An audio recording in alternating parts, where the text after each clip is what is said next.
I always thought my movie would be a comedy, not quite the tragedy that it's become.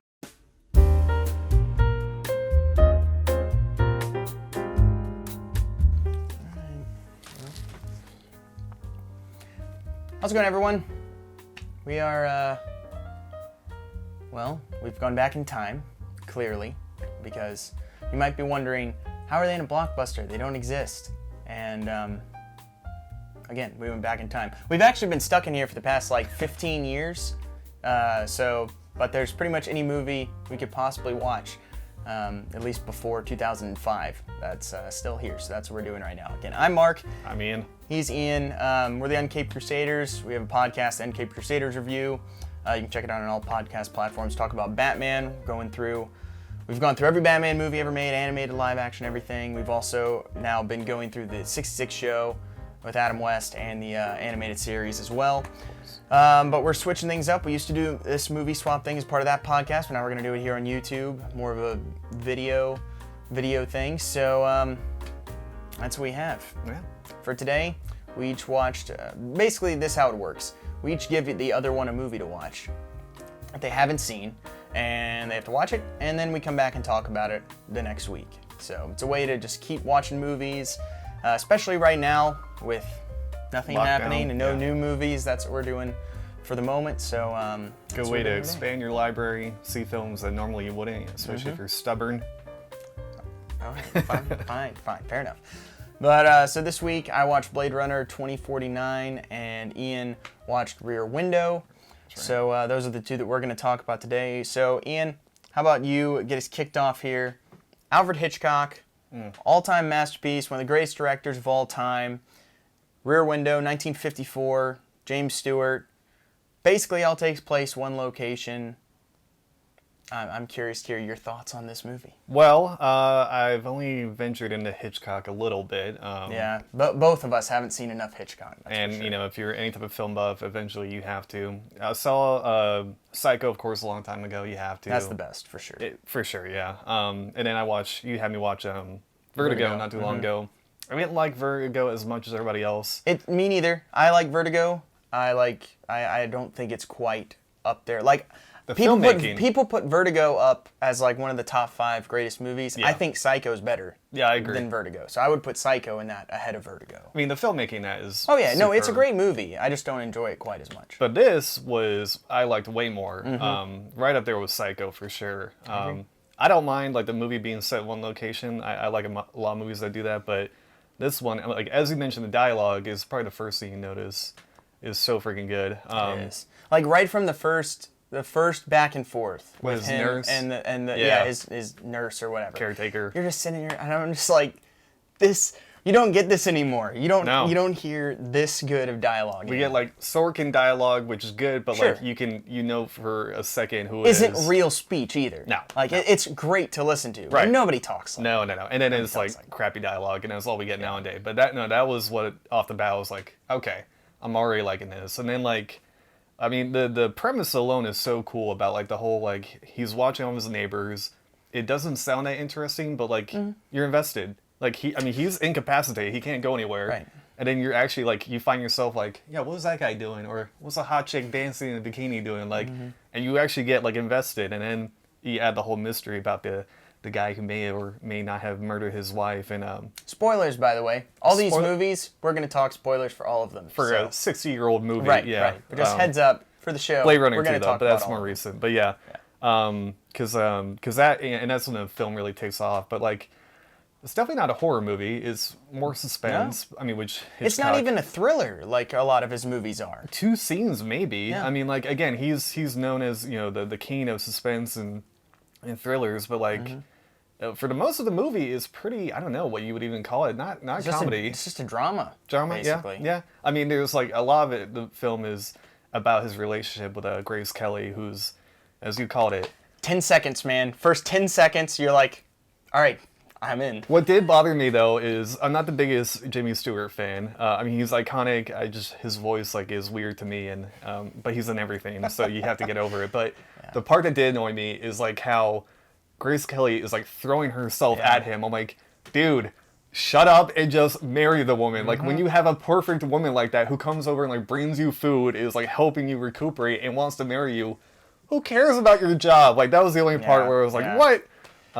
I agree, 100%. I agree, but at the same time, you buy it with this character You do. because he just perfects that character, and he's No. basically, like most major actors. We've talked about this before. The major movie stars are usually one character. They have their movie star Yeah. character, and they can morph and shape it to various roles. But Tom Cruise, Denzel, they're the same character in most every now and then they can do something else, but mostly they play the same character that just shifts and bends based on what the story is. Clooney, Will Smith. Yeah, you they're name all it. any major A-list actor is like that. That's how they're the draw.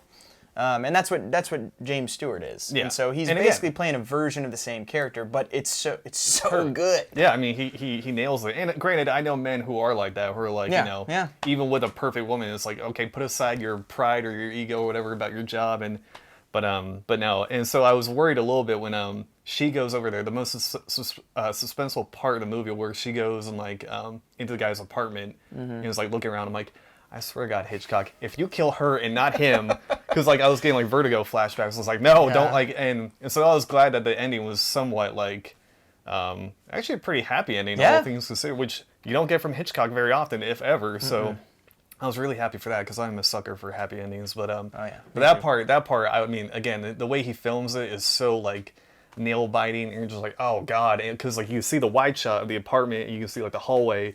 And of course, the one lonely neighbor is like, that's when she might kill herself. So like, you get distracted from that, and it's perfect. And you're like, oh God, no. And so that was the only part I was like, if you kill Grace Kelly. But then like when Jimmy Stewart is like being hung out the window, I'm like, I don't care. I'm like, you can die. I'm like, I don't want her to die. But no, like, I mean, yeah, I mean, the filmmaking is incredible. All the acting is really good. All the actors are really good.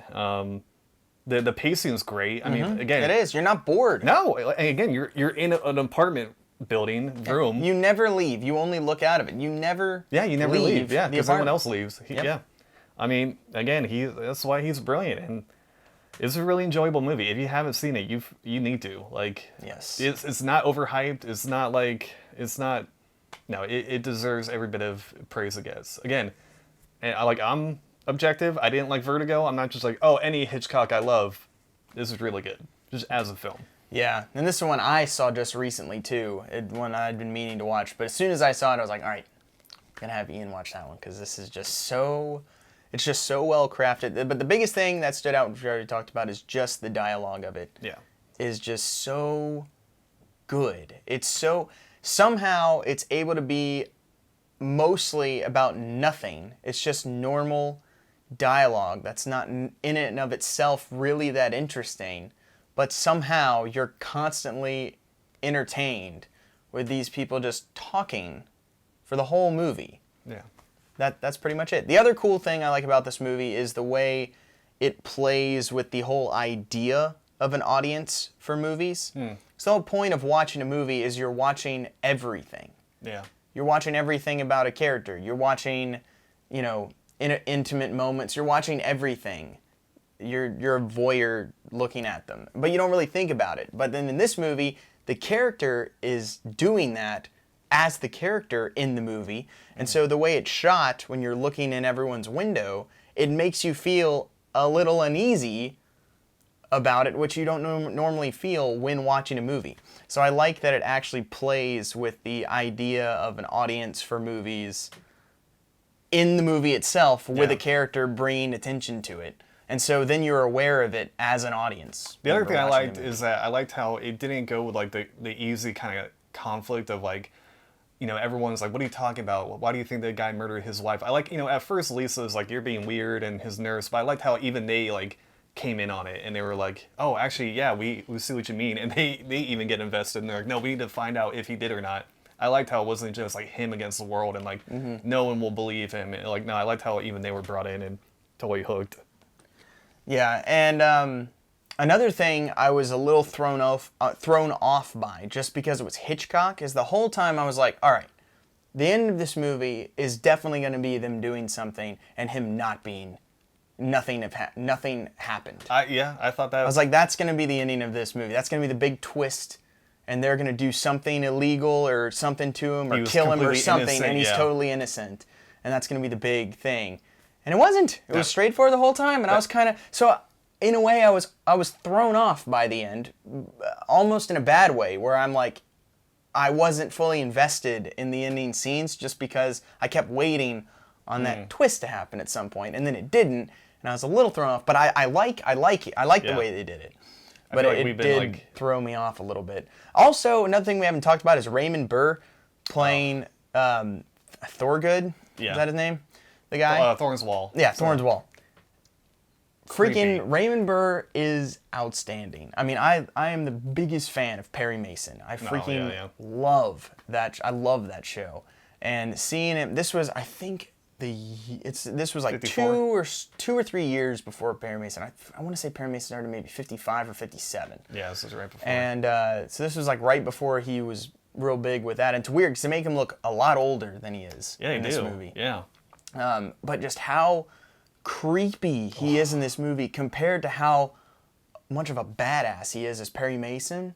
It's so weird. Yeah, like it when- threw me off so much when I was watching this. I was like, this is Perry Mason. Why is he acting all creepy? When his apartment is like blacked out and it's just him like smoking, I guess, and you just see like the red light. And then of course at the end when he comes over to his apartment and he's just standing in the doorway. I love how he's not like immediately violent. He's like, why are you following me or whatever? And he was like, it's just great. It's Hitchcock, classic Hitchcock. Yeah, fantastic movie. Can't recommend it enough. Yeah. Really, really, really good. All right, so just a few stats here for Rear Window. This movie came out in 1954. Already said that. It had a budget of $1 million. It's pretty big at the time, 1954, and it made over $37 million. So it was Not a bad. little bit of a hit, Yeah. I think is a good way to put that. As far as ratings go across the board, it's got an 8.4 on IMDb. It's got a 4.3 on Letterboxd, and it's got a 99% critic score on Rotten Tomatoes and 95% audience score on Rotten Tomatoes. All of Pretty it good. very, very well earned. Oh yeah. Well earned. So that is Rear Window. Definitely go and check it out if you haven't yet.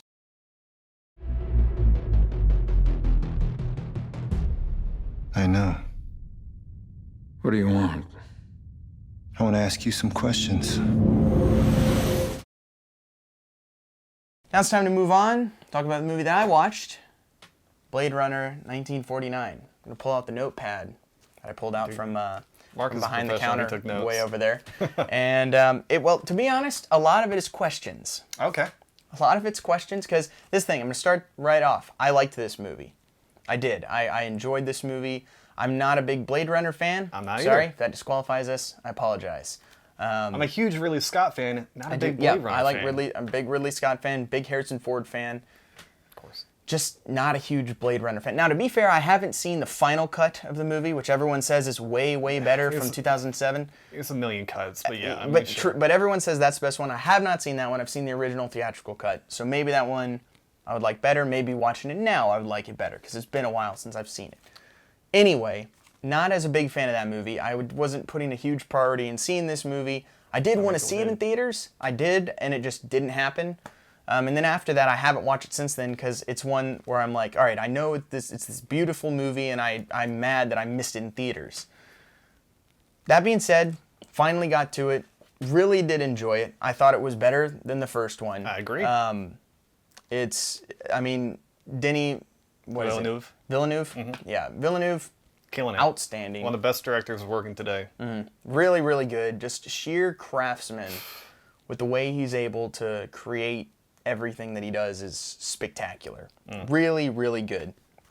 So this is my first question right off the bat. Okay. Why was this movie not made last year? Why would you not make it in 2019? Oh, I know. Yeah. Why? Because Blade Runner takes place in 2019. 2017? 2 years away. 2 Yeah. years away, man. I mean- like why didn't you just wait? That's a fair point. I didn't think about that. Yeah. Right I mean, off the I'm glad bat. it came out, Sure. sooner, But I was thinking about that. I was like, You had a great marketing opportunity here. Yeah. Wasted. And it might have helped because that's the problem is that as great as this movie was, and it got like universal praise, it made no money. Yeah, no, I'm gonna get to that. Hard. Yeah. I'm gonna get to that. But right off the start, Ryan Gosling, great. Killed it. I'm not the hugest Ryan Gosling fan. He's hit or miss for me. Sometimes he's great, like Nice Guys Yeah, or Nice like other Guys stuff. is top Ryan Gosling for me. That's my favorite Ryan Gosling performance ever. Yeah. He's definitely growing on me. But he's great in this movie. He's the best part, I think. And I know a lot of people have made fun of him in this movie for how just expressionless he is and everything, but it's like he's a synthetic. right. So that made total sense Yeah. to me throughout the whole I don't movie. get that. But I liked how this was a mystery. Yeah. When you have a mystery, immediately you can make a slow movie not super boring. Yeah. If there's a mystery going on. Which is one thing that Blade Runner did not do.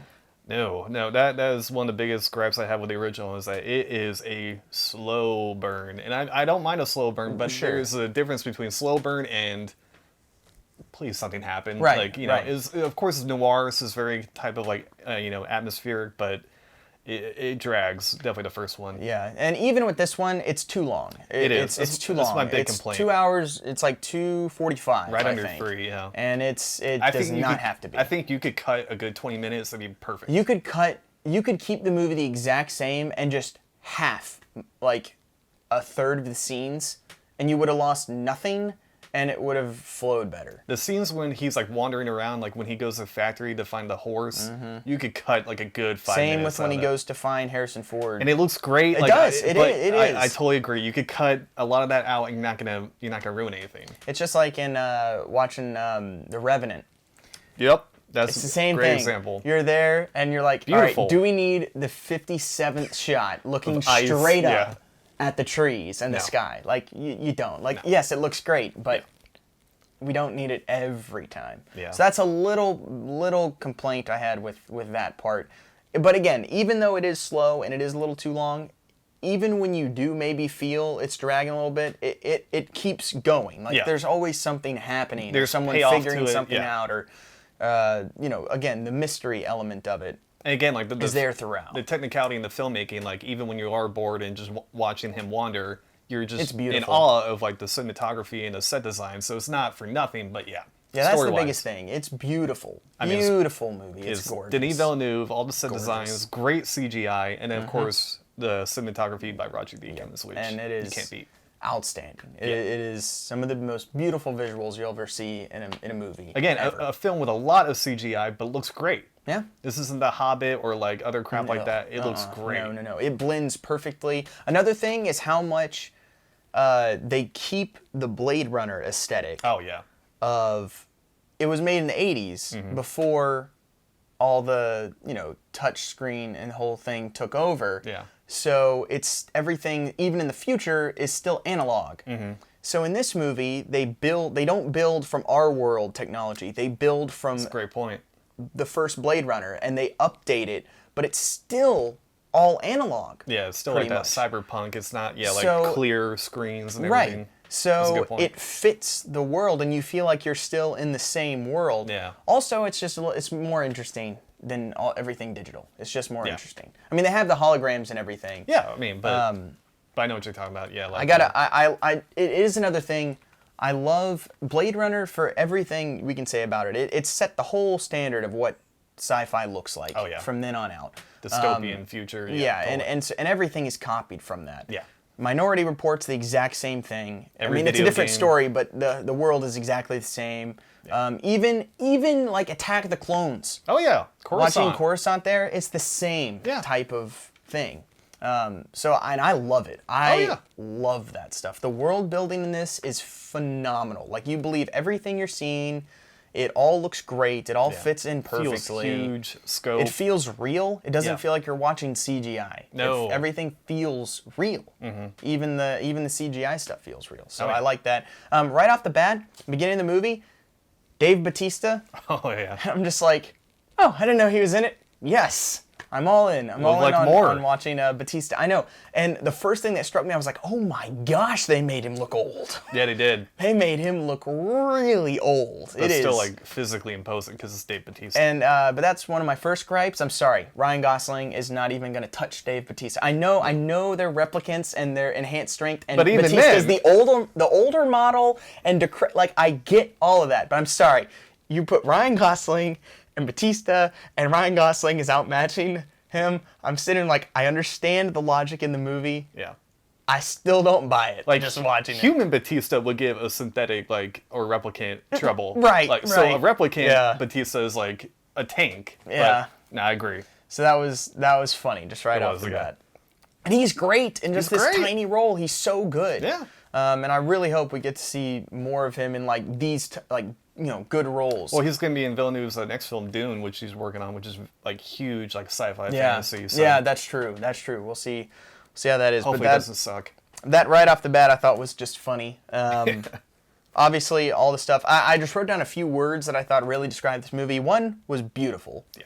Beautiful, long, slow, immersive. Definitely. Those are like the big things because it puts you in this world that you're like you are observing this world, and it is that's one of my favorite parts of this movie. 'Cause I love that. I love when movies can immerse you in the world. That's why Once Upon a Time in Hollywood is one of my favorite movies. Yeah, ever. yeah. Because it does that. It's able to put you in this world, or Star Wars, or Yep. Lord of the Rings, or any of those. They put you in this space.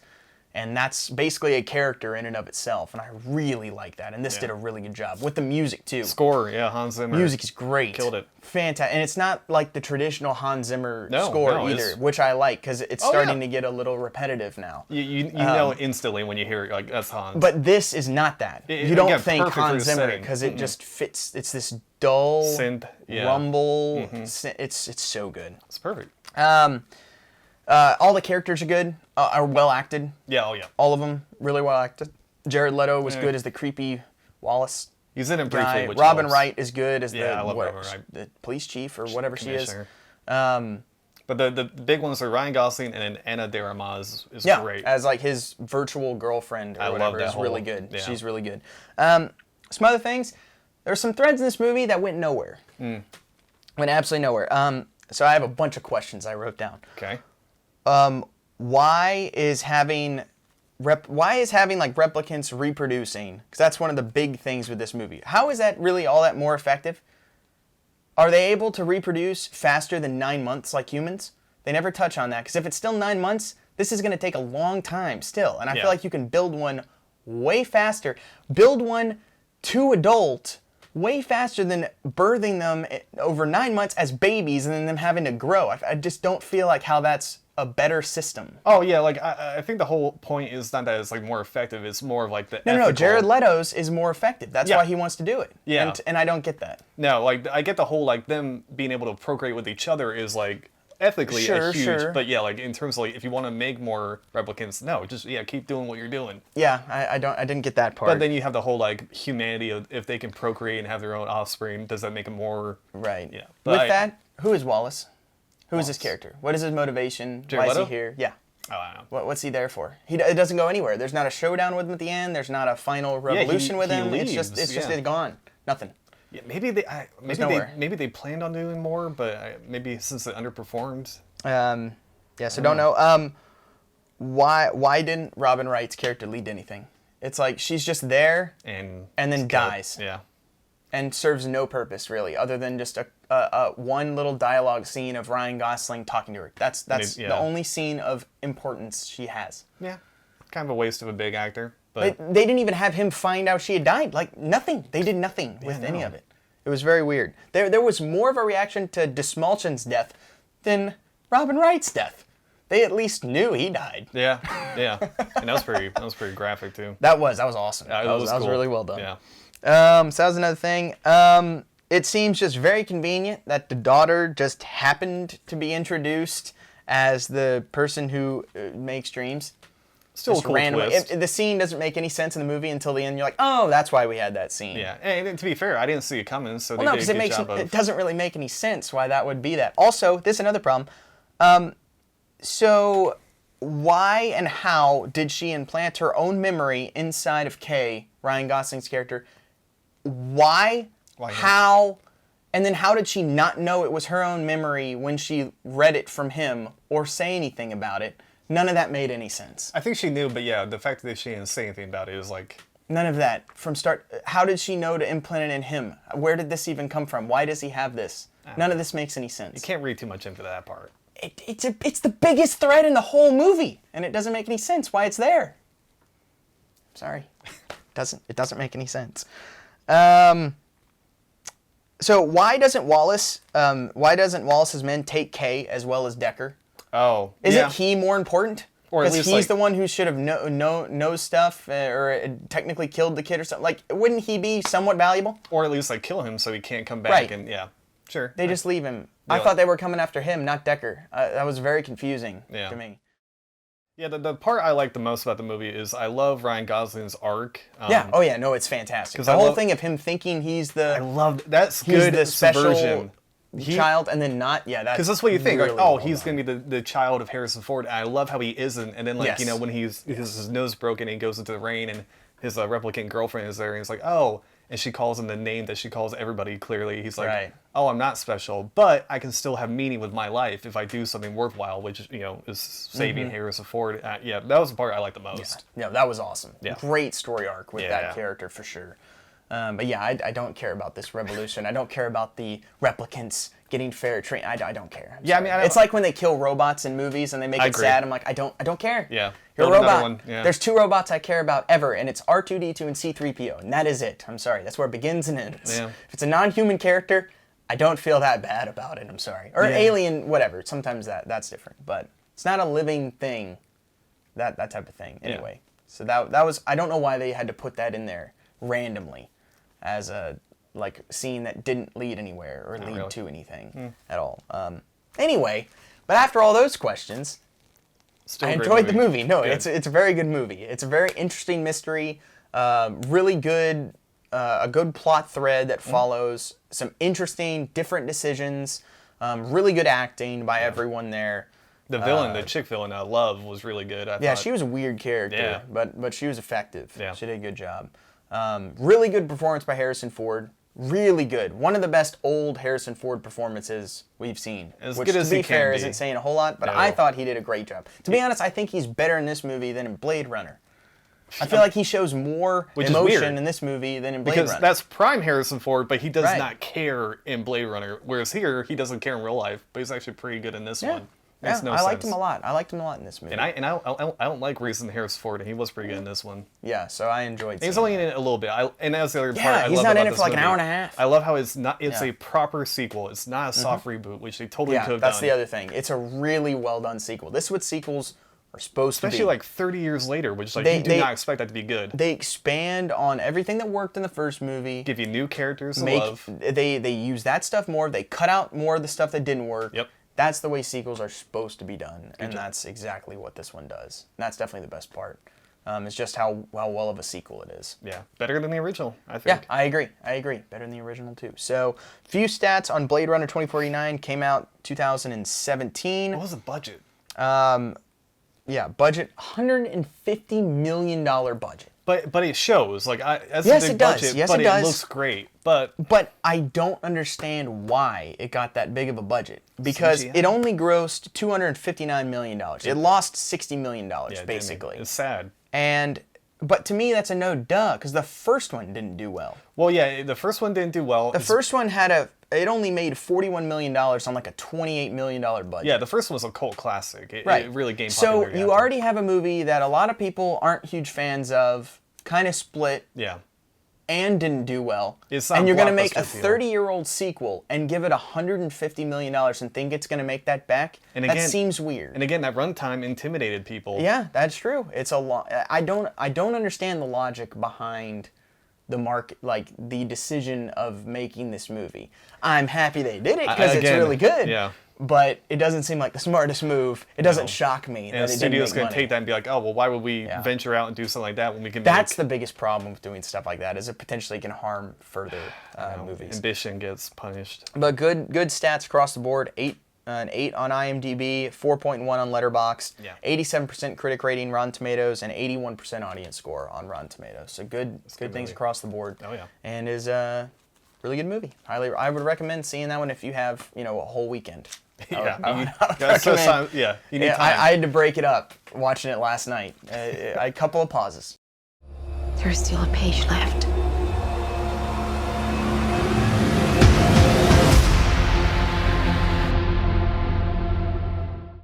So definitely check out Blade Runner 2049. All right, we've come to the point of the show where it's time for us to pick what we're gonna watch for next week's show. I know we got a couple of TVs over in the corners of the shop here. We'll just still got separate power. and be able to watch them. Yeah, so far. We'll see when that shuts off. But anyway, Ian, what do you want me to watch for next week's movie swap? What did you find here on the shelves? Well, I looked around and I was looking at my favorite directors, and I picked a director that we all love, we all know, but in my opinion has not been good for quite a while. Okay. So I picked his last film that I truly thought was like his last like great film, and like ambitious, like kind of bold, and I'm gonna have you watch a Steven Spielberg film. Okay. Which, Yeah. He hasn't been good for.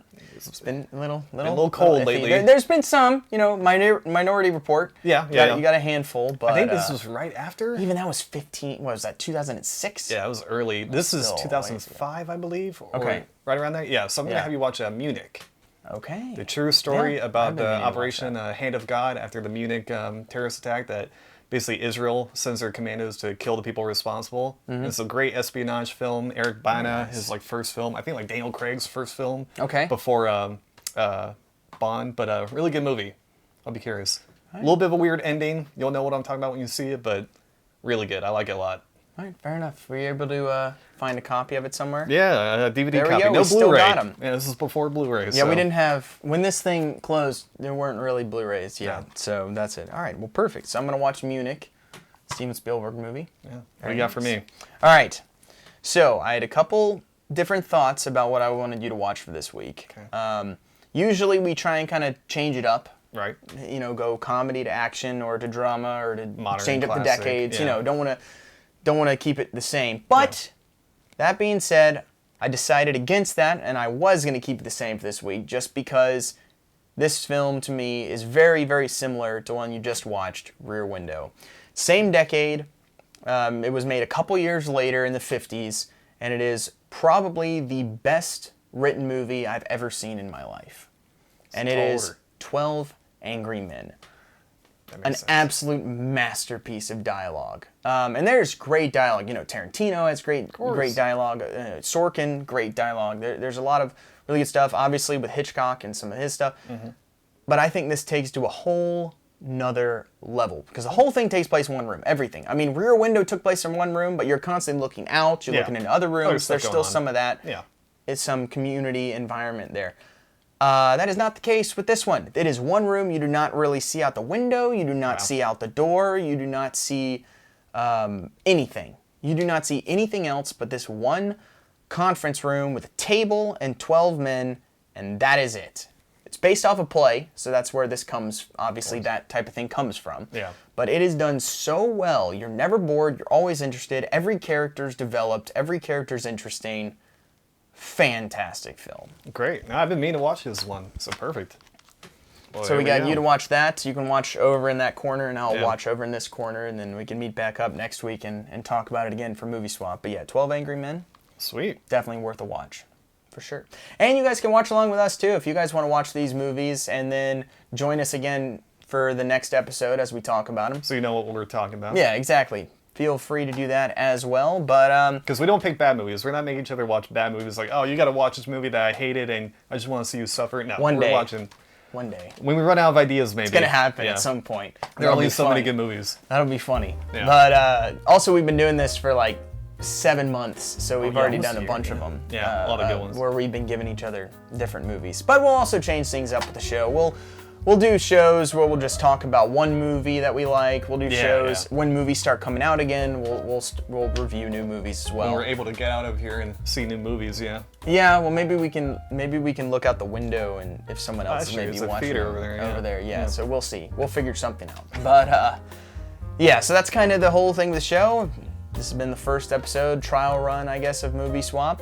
But we also take time and re-record our Uncaped Crusaders Review podcast, which is available all podcast platforms, Apple Podcasts, Google Play, Spotify, Stitcher. It's everywhere you get your podcast. And it's where we talk about Batman, and pretty much only Batman.